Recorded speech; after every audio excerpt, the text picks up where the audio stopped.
పెద్దపల్లి లోక్సభ టికెట్ను గడ్డం వంశీకృష్ణకు కేటాయించింది కాంగ్రెస్ హైకమాండ్. తాత వెంకటస్వామి వారసుడిగా తండ్రి వివేక్ వెంకటస్వామి రాజకీయ అడుగుజాడల్లో పెద్దపల్లి బరిలో నిలిచారు గడ్డం వంశీ. గతంలో పెద్దపల్లి నుంచి కాకా వెంకటస్వామి, వివేక్ వెంకటస్వామి ఎంపీలుగా గెలిచారు. ఇప్పుడు కాకా అడుగుజాడల్లో ముందుకెళ్లేందుకు జనంలోకి గడ్డం వంశీకృష్ణ వచ్చారు.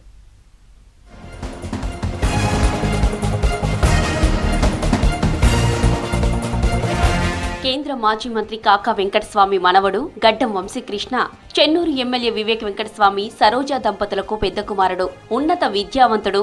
చిన్నప్పటి నుంచే తాత తండ్రి సామాజిక సేవను దగ్గర నుంచి చూశారు. ఈయన కూడా అదే దారిలో ముందుకెళ్తున్నారు.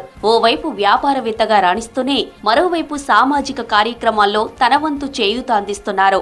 4 నెలల క్రితం అసెంబ్లీ ఎన్నికల్లో చెన్నూరు నియోజకవర్గం నుంచి వివేక్ వెంకటస్వామి విజయం సాధించడంలో క్రియాశీలక పాత్ర పోషించారు. క్యాడర్ను సమీకరించడంలో, ప్రచార వ్యూహాలు రచించి అమలు చేయడంలో సక్సెస్ అయి కాంగ్రెస్ హైకమాండ్ దృష్టిలో పడ్డారు.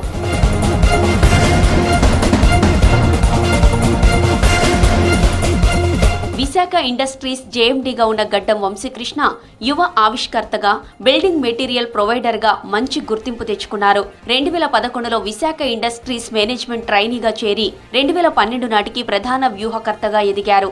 2014 నుంచి 2017 వరకు డైరెక్టర్గా, ఆ తర్వాత మేనేజింగ్ డైరెక్టర్గా బాధ్యతలు చేపట్టారు. ఇన్నోవేషన్స్ తో ప్రజల ముందుకు వచ్చారు. వి నెక్స్ట్ ఆటమ్, సోలార్ రూప్ వంటి ఆవిష్కరణలకు ఇండియాతో విదేశాల్లో పేటెంట్ పొందారు.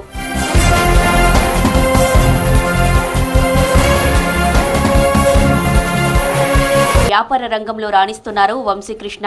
విశాఖ ఇండస్ట్రీస్ తరపున అనేక సేవా కార్యక్రమాలు చేపట్టి ప్రజల ఆదరణ పొందారు. పల్లెల్లో తాగునీటి సమస్యలపై ట్రస్ట్ తరపున తన వంతు సాయం అందిస్తున్నారు. బోర్లు వేయించి తాగునీటి సమస్యను పరిష్కరిస్తున్నారు. వేల సంఖ్యలో ఊళ్లలో బోర్లు వేయించారు. మహిళలు తమ కాళ్ల మీద నిలబడేటట్లు ప్రోత్సాహం అందిస్తున్నారు. వాళ్లకు టైలరింగ్ తో పాటు ఇతర స్కిల్డ్ కార్యక్రమాల్లో శిక్షణ ఇప్పిస్తున్నారు. ఎస్సీ, ఎస్టీ, బీసీ విద్యార్థులకు స్కాలర్షిప్లు అందించారు. వాటిని ఇప్పటికీ కంటిన్యూ చేస్తున్నారు. స్కూళ్లలో నిరుపేద పిల్లలకు ఉచితంగా భోజనం పెట్టిస్తున్నారు వంశీకృష్ణ. గ్రామాల్లో ఆరోగ్య శిబిరాలు ఏర్పాటు చేసి ఉచితంగా వైద్య పరీక్షలు నిర్వహించి మందులు ఇప్పిస్తున్నారు. అవసరమైన వాళ్లకు కృత్రిమ అవయవాలను అందిస్తున్నారు గడ్డం వంశీ. వ్యాపారవేత్తగా రాణిస్తూ రాజకీయాల్లో సత్తా చాటేందుకు సిద్ధమైన ఆయనకు పెద్దపల్లి టికెట్ దక్కడంతో కాకా అభిమానులు సంబరాలు జరుపుకుంటున్నారు.